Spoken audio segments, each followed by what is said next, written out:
Macam mana artis kita nak berkembang, macam mana artis kita nak pergi maju lagi jauh, macam mana kita nak seiring dengan Iko Uwais.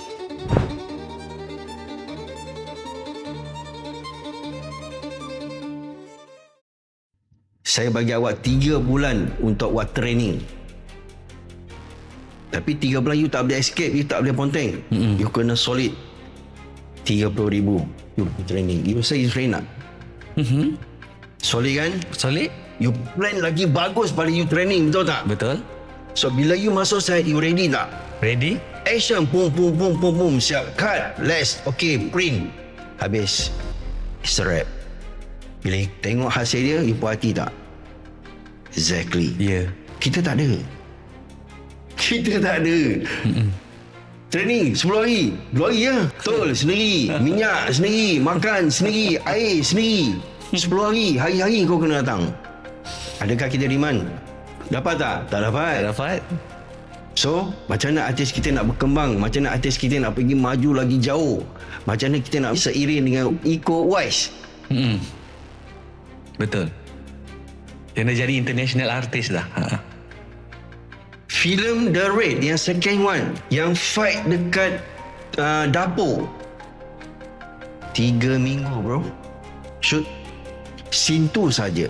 3 minggu. Training berapa bulan? 6 bulan. 6 bulan.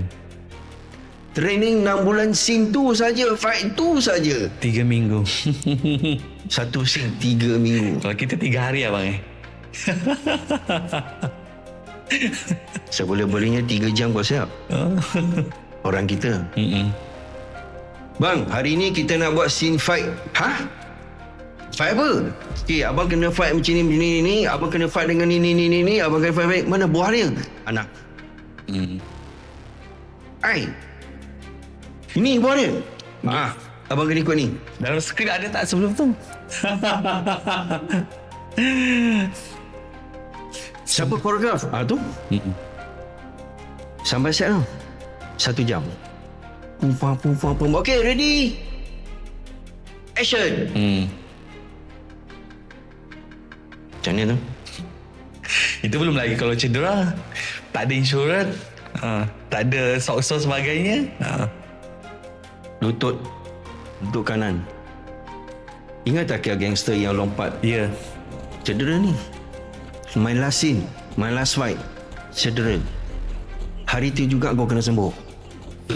Hari tu juga kau letak ubat. Hari tu juga kau letak ais. Hari tu juga kau kena sembuh. Untuk sambung shot. Kau punya last scene. Aku bayar 30,000 satu hari punya sini. Kau kena siap. Kau kena sihat. Macam mana? Insurans? Tak ada. Minta ubat medical? Tak ada. Kena maki ada lah. Kau kena siap.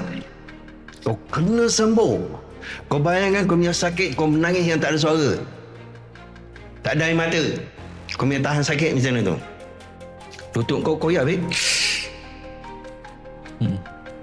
Siap? Siap.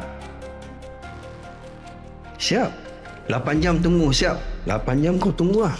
Tahan sakit. Tahan lah. Sampai kau sembuh, sampai kau boleh gerak, kau boleh naik kaki. Okay, action. Cut, okay, rap. Alhamdulillah, dia lah. Kita 10 sen pun dia tak bagi kat kau. Sampai sekarang akan ada kesan dia. Dia kesian kat kau ke? Untung berapa juta? So, fikir-fikir kena kau nak masuk industri